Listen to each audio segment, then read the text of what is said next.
Moçada, maravilha? Companheirada, queridos, camaradas, queridas. Bem, no último encontro nós apresentamos a chegada ao governo, primeiro só como chefe de Estado, depois também como chefe de governo, e o senhor chamado João Goulart. Um governo que foi sendo escanteado, vou usar essa expressão, que foi sendo ignorado pela elite brasileira, um governo que tinha aceitação popular na casa de 76%, mas que sofreu o golpe no dia 31 de março de 64, ou 1º de abril, mas aí seria o dia dos mortos. A data é 31 de março, um golpe midiático, civil e militar. Esse governo, moçada, é um governo de Jango, é um governo que caminha pela linha do nacionalismo, vai criar a Eletrobras, vai se aproximar de movimentos populares.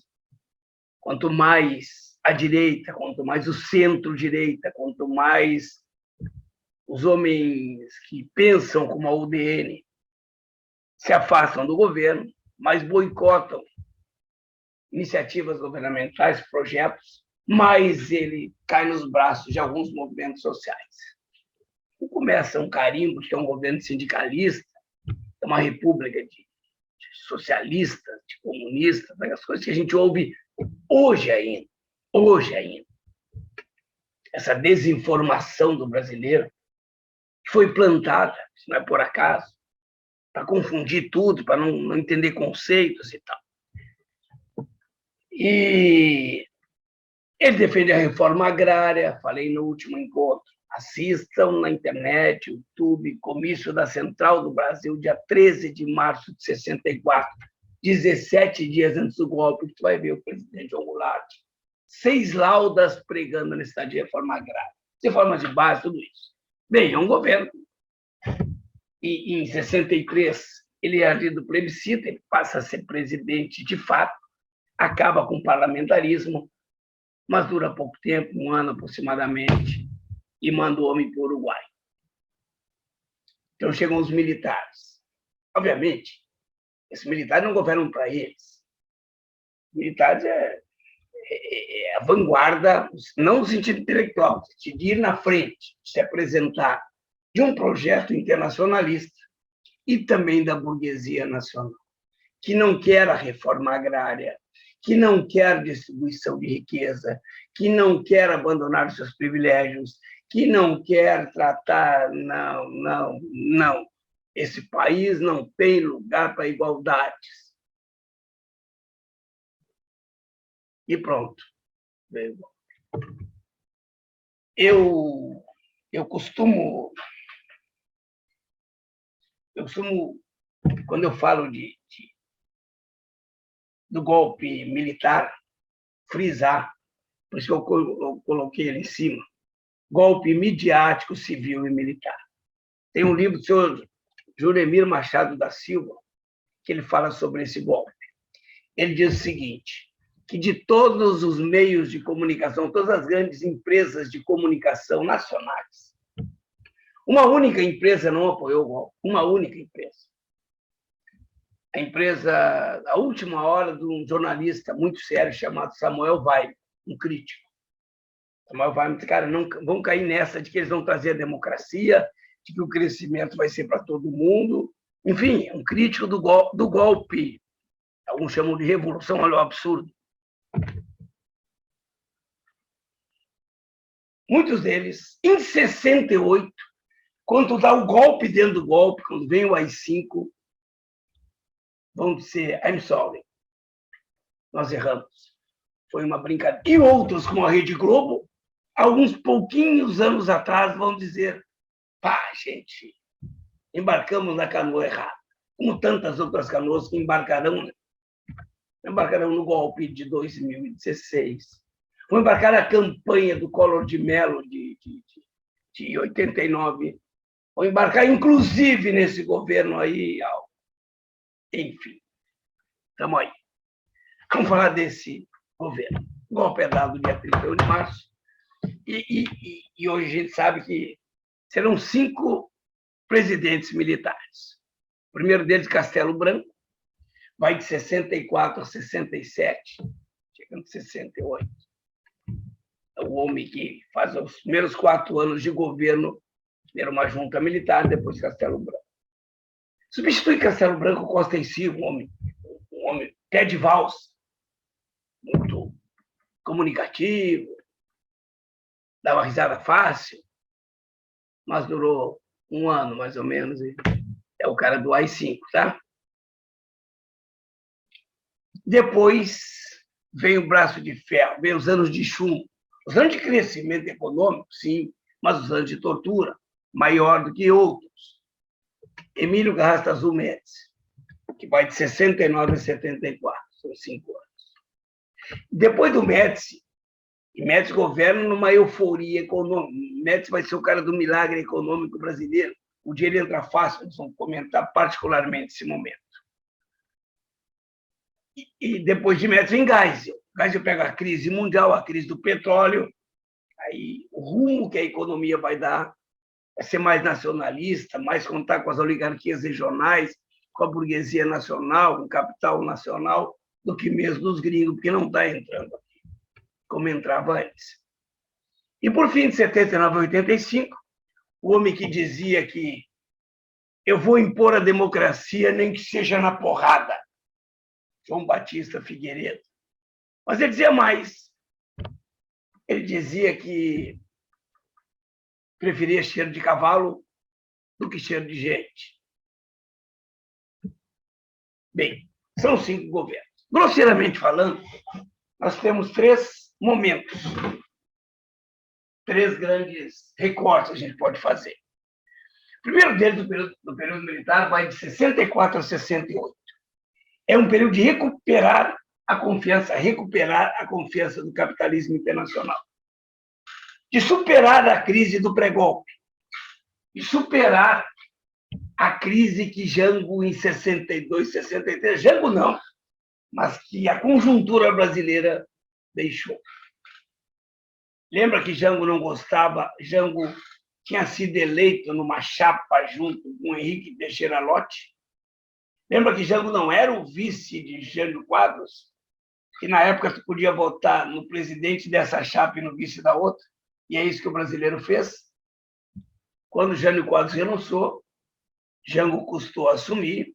Ele está visitando a China de Mao Tse-tung. Brizola, governador do estado do Rio Grande do Sul, liderou a campanha da legalidade. Pegou parte do Terceiro Exército, a Brigada Militar, pegou o estúdio de rádio da Rádio Guaíba, da Calda Júnior, ocupou o porão do Palácio Piratini, helicópteros sobrevoando. Vai estourar uma revolução para garantir a posse. Então, o Jango nunca foi muito querido. Jango tinha sido ministro do Trabalho do governo Vargas. Nunca foi muito querido pelos militares, nem pela burguesia nacional, nem pela burguesia internacional, porque Jango fazia um discurso trabalhista, um discurso mais de agregar, mais de dividir riqueza, esse papo todo que até hoje a nossa elite tem um certo probleminha com ele. Ele disse, eu vou ligar uma luz aqui, que eu acho que vai melhorar um pouquinho a nossa.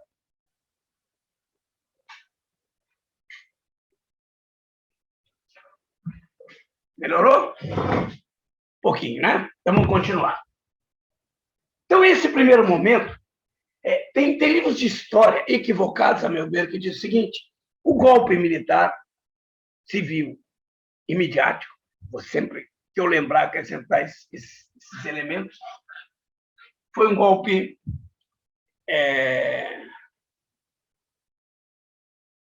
necessário para recuperar a confiança do capitalismo internacional no capitalismo brasileiro, no projeto brasileiro. Jango via, a burguesia via.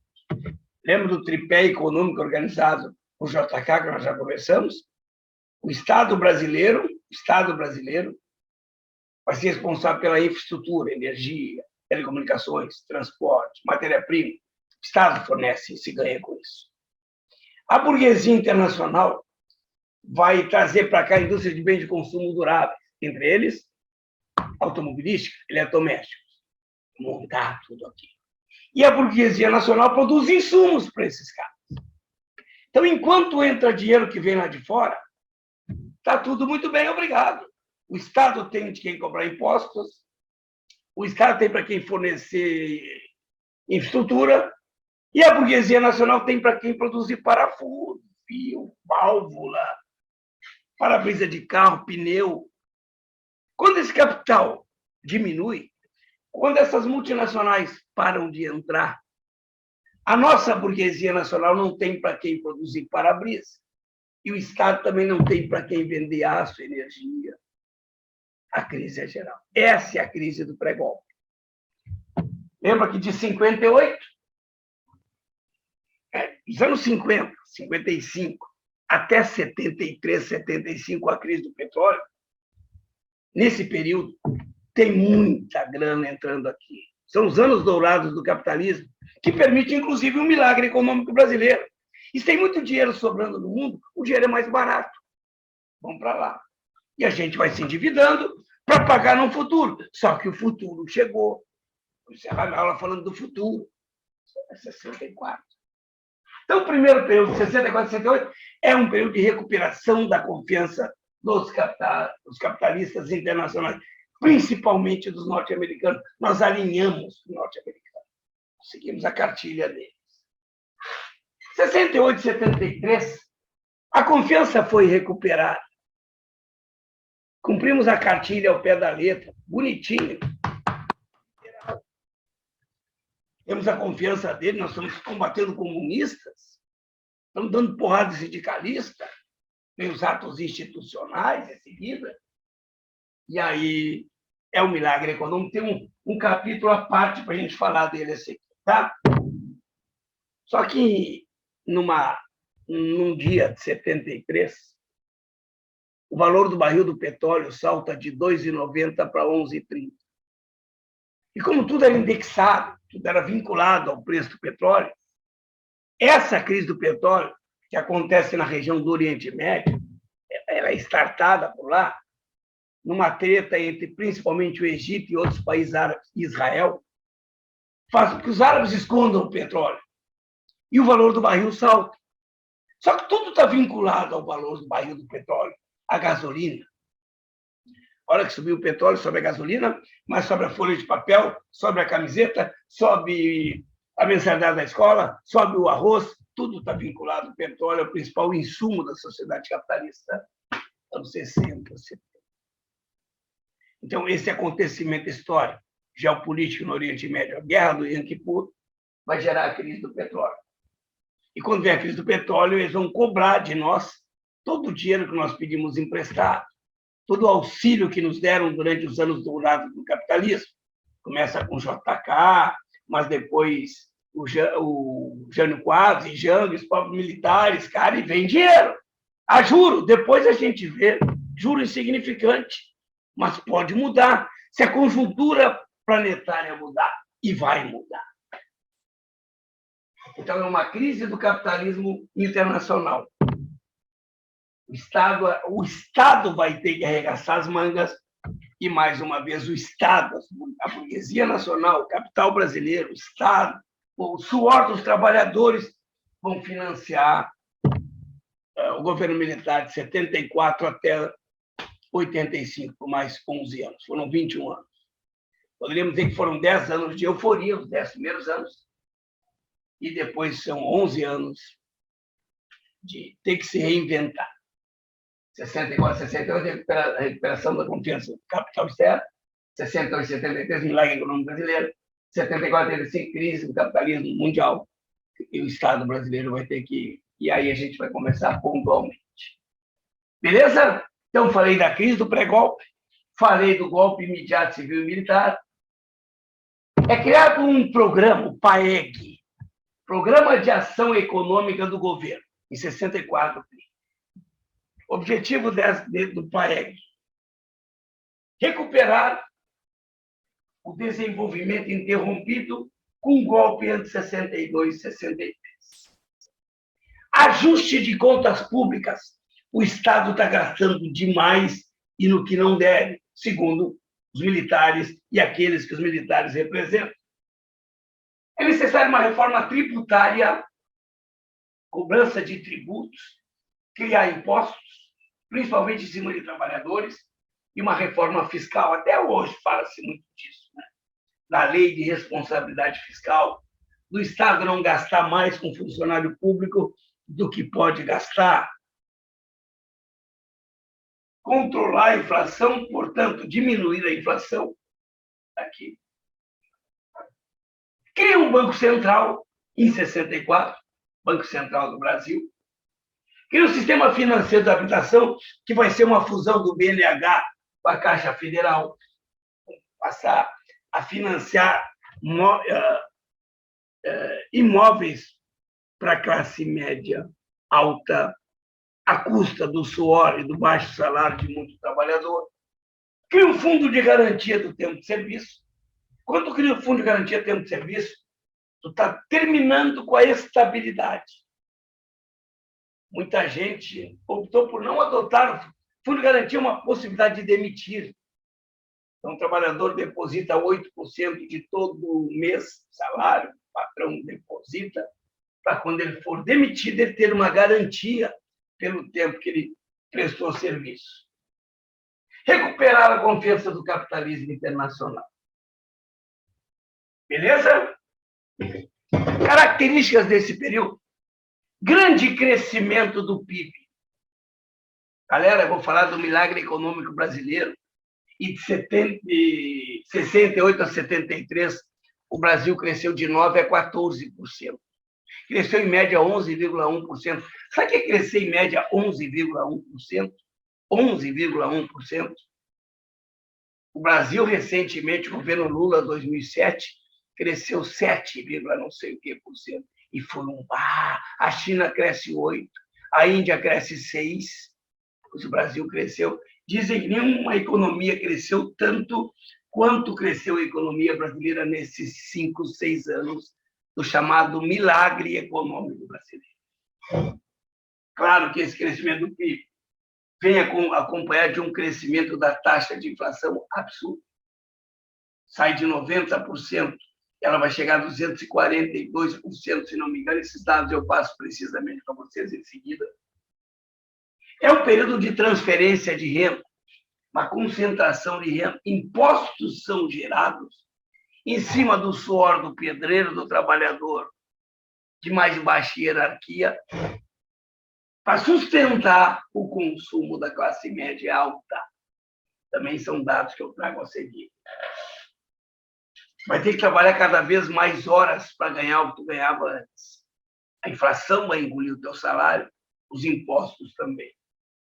O consumo não era um consumo quantitativo, vamos todas as contas, era um consumo qualitativo. A figura do crédito, de pagar parcelado, surge aqui. Claro, é um governo desenvolvimentista, investe em estrutura principalmente, mas possibilitam as empresas nacionais, multinacionais, com as suas políticas que eu estou tentando narrar, e se desenvolverem. Por isso o PIB cresce, mas concentra. Um grande autoritarismo, que alguns defendem ainda hoje, democracia insignificante, morreram 470 brasileiros, morreram ou desapareceram, ou seja, morreram para a vida nesse período. O aumento da dívida externa também era 16% do PIB, vai a 40 e poucos por cento do PIB no final.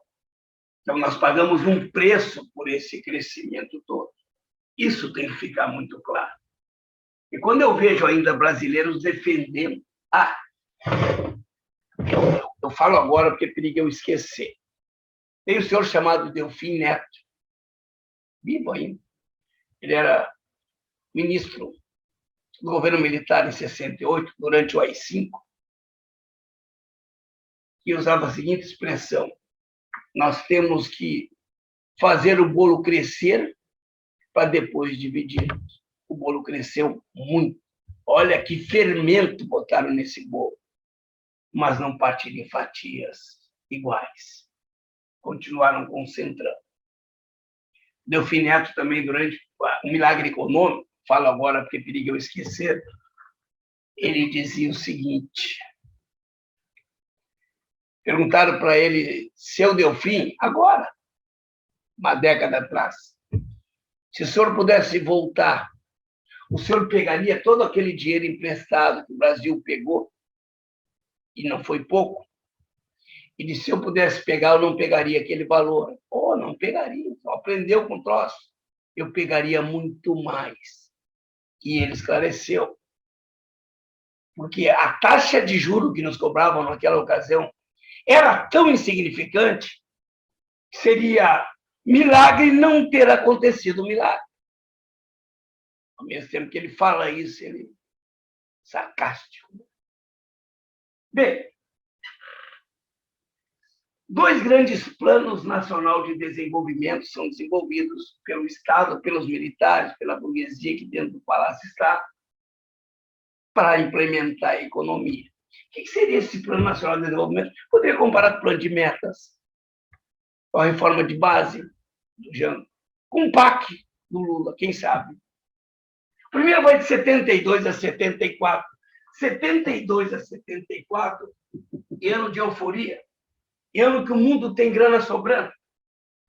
Governo Médici, o homem que mais cresceu, mas também mais deu porrada, mais concentrou. Ministro Roberto Campos. Roberto Campos era um liberal que defendia, obviamente, os interesses do liberalismo clássico, liberalismo econômico. Esse primeiro programa nacional, ele vai implementar, ele vai incentivar a indústria básica, setor de energia elétrica, petróleo e telecomunicações. Esse primeiro Plano Nacional de Desenvolvimento, ele vem implementar a modernização da empresa nacional. Essa é a ideia. Implementação da política tecnológica nacional. Gurizada, a primeira usina nuclear, as 2 primeiras usinas nucleares são compradas, a primeira, as 2 primeiras, agora são 3 que o Brasil tem, a terceira não saiu da caixa. Não sei se é a primeira, acho que as 2 primeiras. São compradas da Westinghouse, uma empresa norte-americana. A outra usina, Brasil, a primeira é em 70, tá? O Brasil faz um negócio. Compra só a usina e não a tecnologia. A segunda, em 75, é comprada da Alemanha. Aí vem com tecnologia.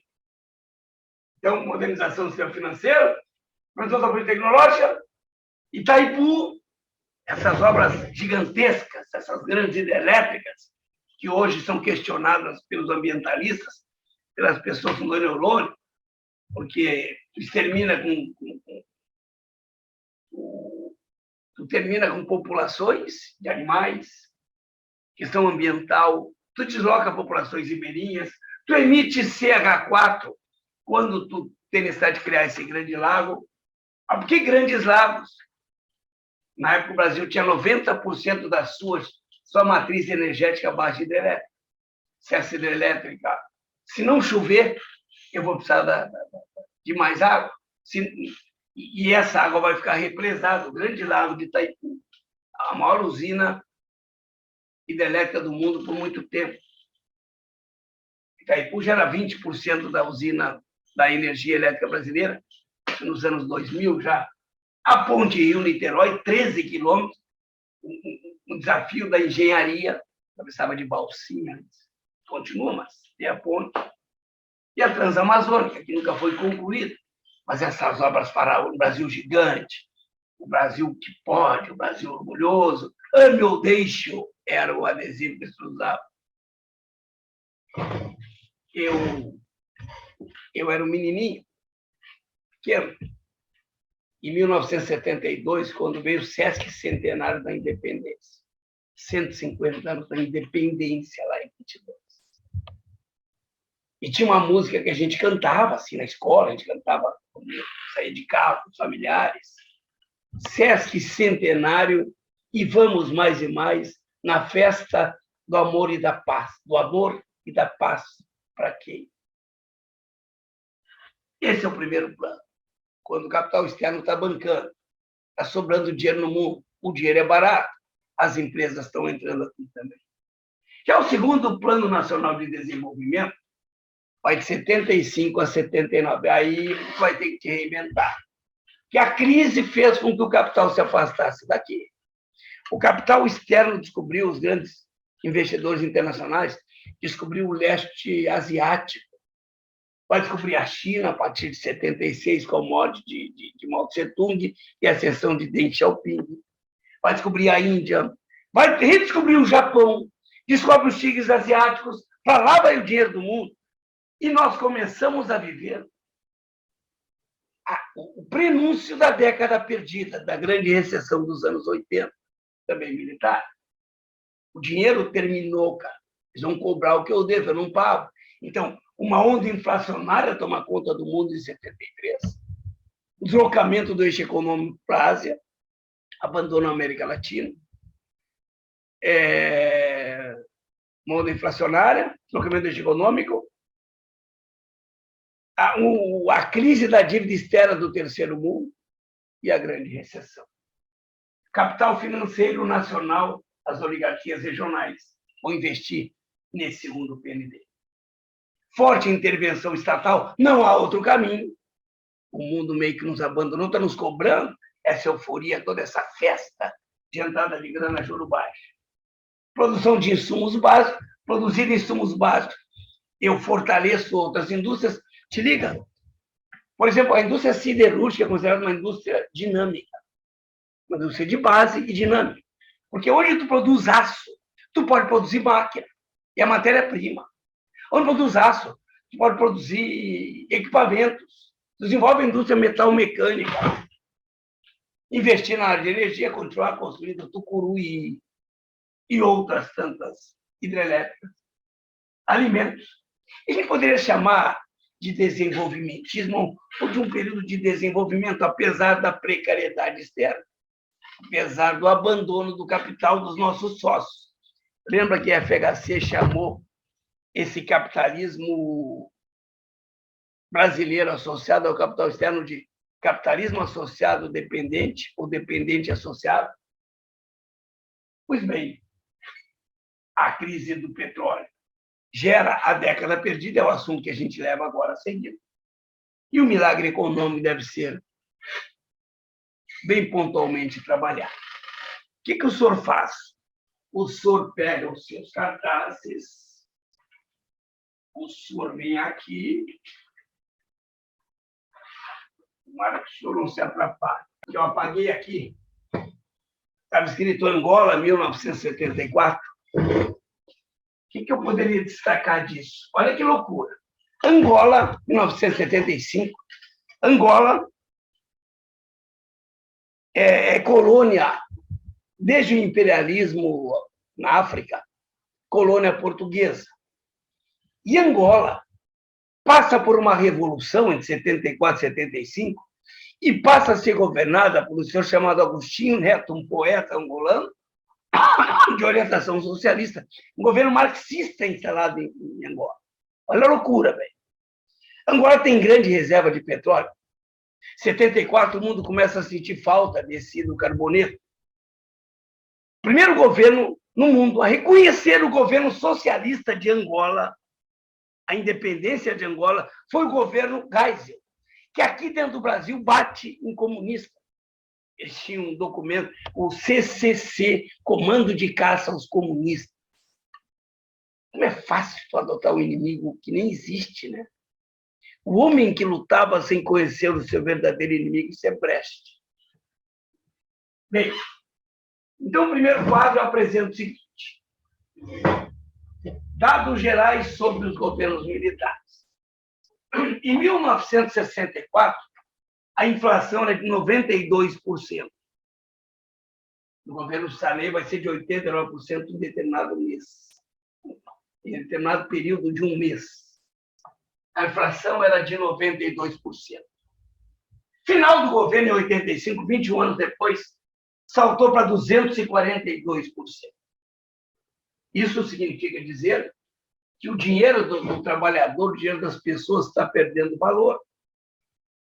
A balança de pagamentos, diferença entre eu exporto e que eu importo, tá? Entre 64 e 67 ela era negativa.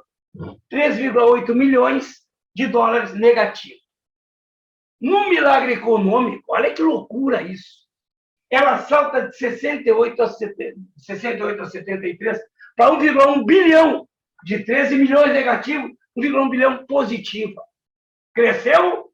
Economicamente cresceu. Distribuiu? Não. O PIB, no período do milagre econômico, o PIB era... Deixa eu botar isso aqui, que eu vou precisar dela em seguida. O PIB cresceu, em média, 11,1%, já falei para vocês. Em 68 foi de 9,8%.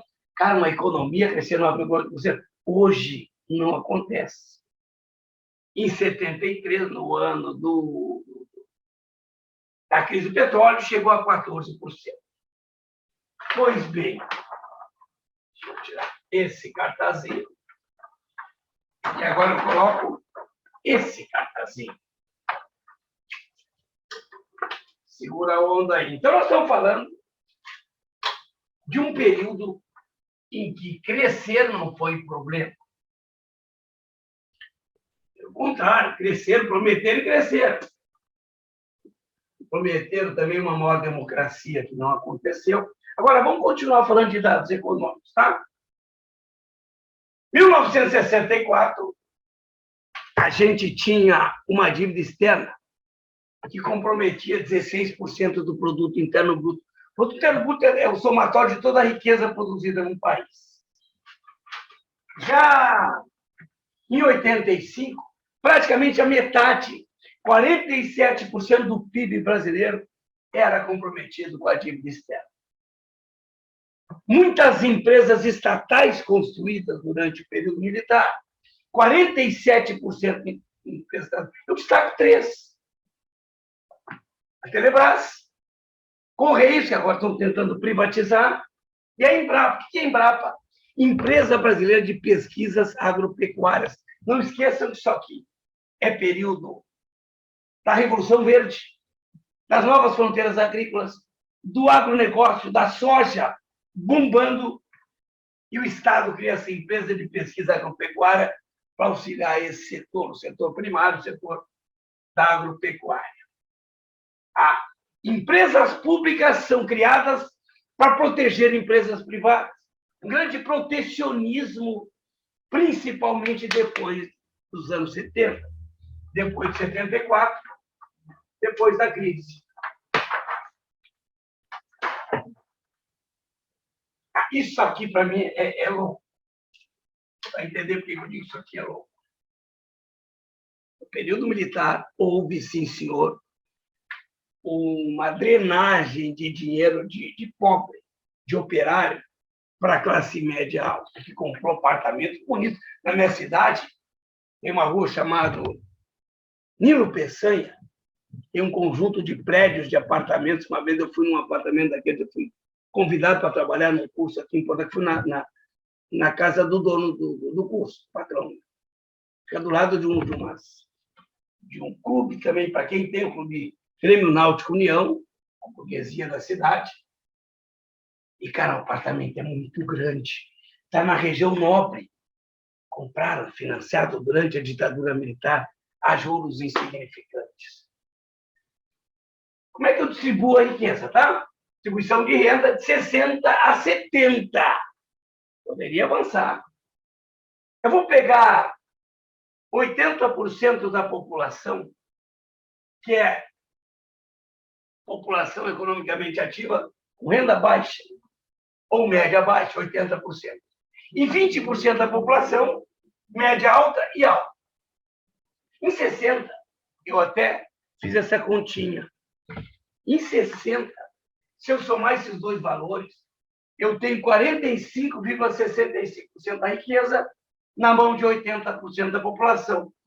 E eu tenho 54,35% na mão de 20% da população.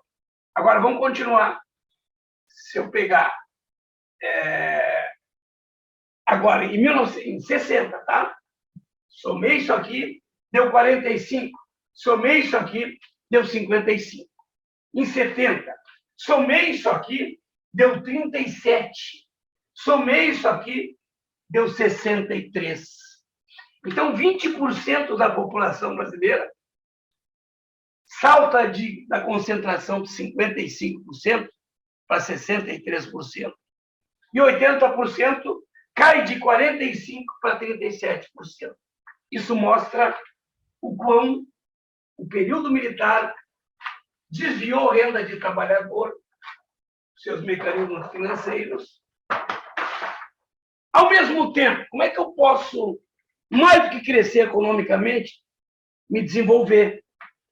Quando eu invisto em escola, em analfabetismo, quando eu faço a reforma agrária, quando eu gero receita, quando eu crio programas sociais, quando eu tenho um estado de bem-estar social.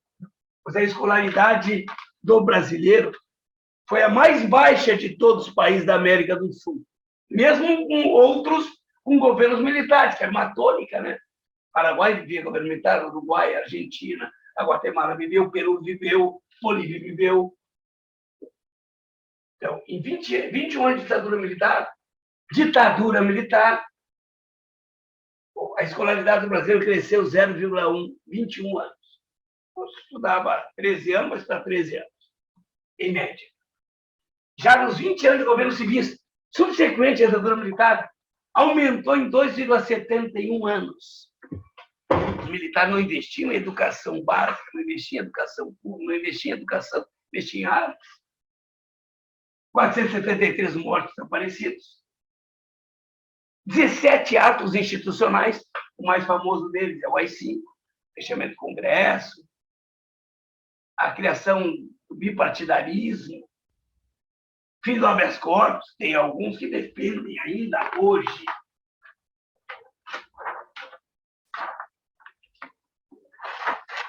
Isso aqui, para nós, um professor de história, de geografia, que é o meu caso, estava tão distante,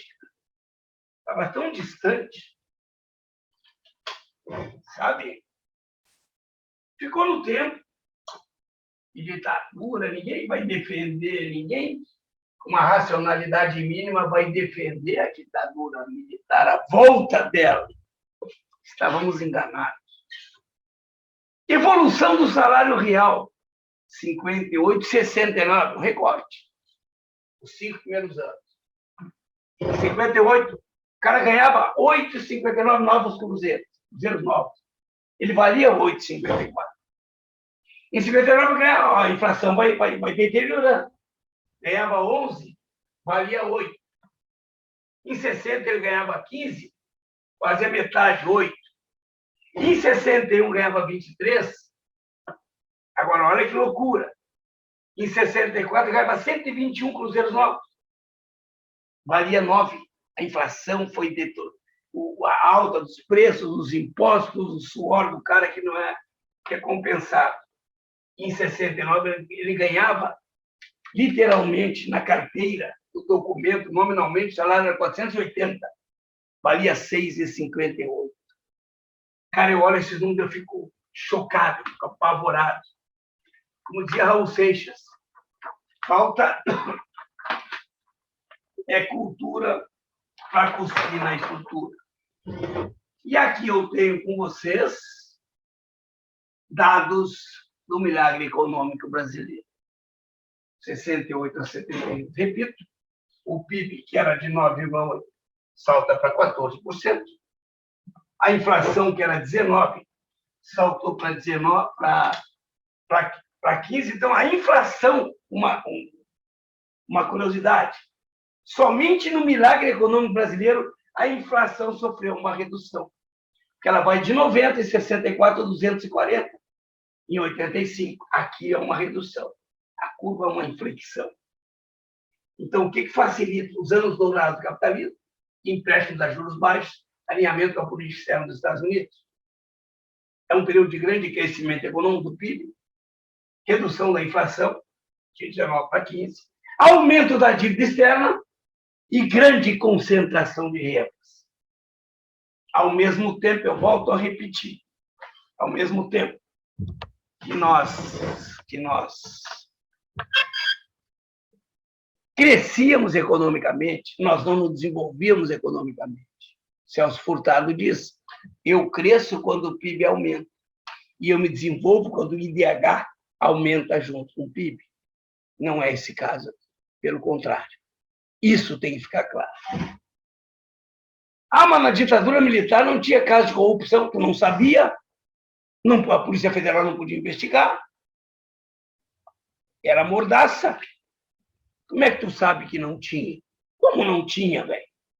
Hoje tu começa a resgatar a Comissão da Verdade, que durou um tempo aí, muita podridão, muito endereço na minha cidade, que era espaço do DOPS. Matavam gente, torturavam seres, vizinhos e tal, ali. Hoje a gente sabe disso. Produz-se uma memória sobre a ditadura hoje, que lá tu não poderia pensar que tu ia construir, entende?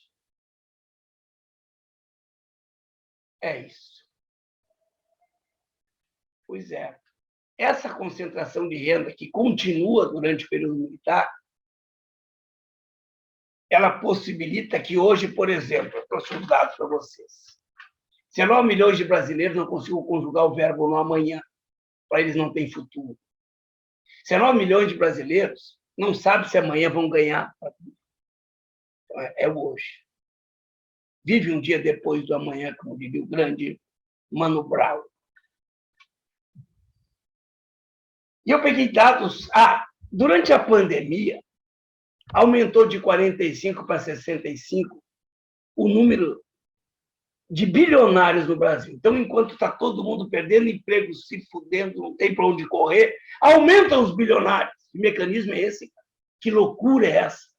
Que não me afeta, que não me toca. Agora, na linha de pobreza, nós tínhamos 24,1% de pessoas. Na população de 213 milhões, 20%, 40 milhões. Estou certo? Não. 10% seriam 21? Sim.